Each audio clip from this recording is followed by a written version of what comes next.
तो आखिर शक्तिमान फेल क्यों नहीं हुआ? क्योंकि एक ऐसा सुपर हीरो जिसका कॉस्ट्यूम देख के हम हंस पड़ते हैं, जिसका फ्लाइंग सीक्वेंस आज के टाइम पे क्रिंज लगता है, जिसके विलन कभी कभी थोड़े चीजी थे, फिर भी वो इंडिया का सबसे बड़ा सुपर हीरो कैसे बना? और सुपरमैन की कॉपी होने के बावजूद भी शक्तिमान इंडिया में इतना पॉपुलर क्यों है? और क्या है ऐसा उसके अंदर जो हॉलीवुड के बड़े बड़े सुपर हीरो के पास नहीं है? और वो कौन सी चीज है जो 90s में तो काम कर गई लेकिन आज के टाइम पे शायद काम ना करे?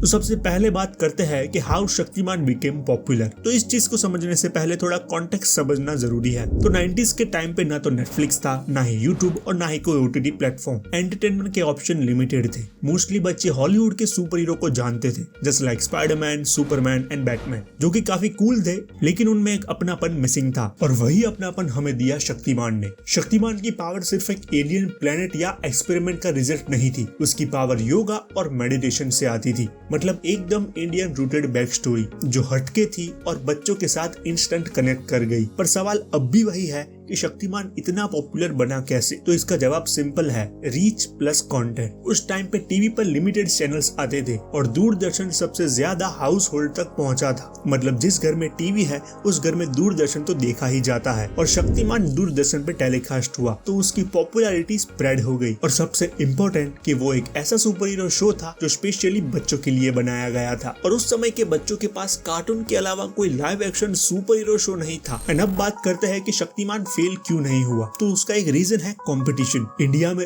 उस समय पे कोई दूसरा सुपर हीरो शो था ही नहीं। शक्तिमान एकदम नया एक्सपीरियंस था। और बोनस तो ये था कि हर एपिसोड के एंड में शक्तिमान एक मोरल लेसन देता था। पेरेंट्स के लिए ये जैकपॉट था, क्योंकि बच्चे एंटरटेन भी हो रहे थे और उन्हें वैल्यू भी सीखने को मिल रही थी। एक तरफ से मानो तो एंटरटेनमेंट विद पर्पस। लेकिन इन सब में कुछ नेगेटिव चीजें भी है। शक्तिमान में बहुत सारे फ्लोज थे। आज के स्टैंडर्ड के हिसाब से अगर उसके VFX और फ्लाइंग सीक्वेंस देखे तो वो क्रिंज लगते हैं। विलेन्स भी कभी कभी चीजी लगते हैं। और किलविश का हर बार यही बोलना, अंधेरा कायम रहेगा हमेशा, वो भी थोड़ा रिपीटेटिव लगता है। स्टोरी भी कभी कभी स्ट्रेच फील होती है। लेकिन उस वक्त के लिए ये सब चीजें चल गई, क्योंकि ऑडियंस की एक्सपेक्टेशन कुछ अलग थी। अब देखो, अगर आज हम शक्तिमान को देखें तो उसके VFX को देख के यही लगता है कि ये तो काइन मास्टर में एडिट किया होगा। लेकिन शक्तिमान का एक कल्चरल इम्पैक्ट है जो कि तुम इग्नोर नहीं कर सकते। उसका थीम सॉन्ग आज भी नॉस्टैल्जिया जगा देता है। शक्तिमान में कुछ फ्लो थे, पर इसके बावजूद वो एक ऐसा सुपर हीरो बना जिसमें दिल था,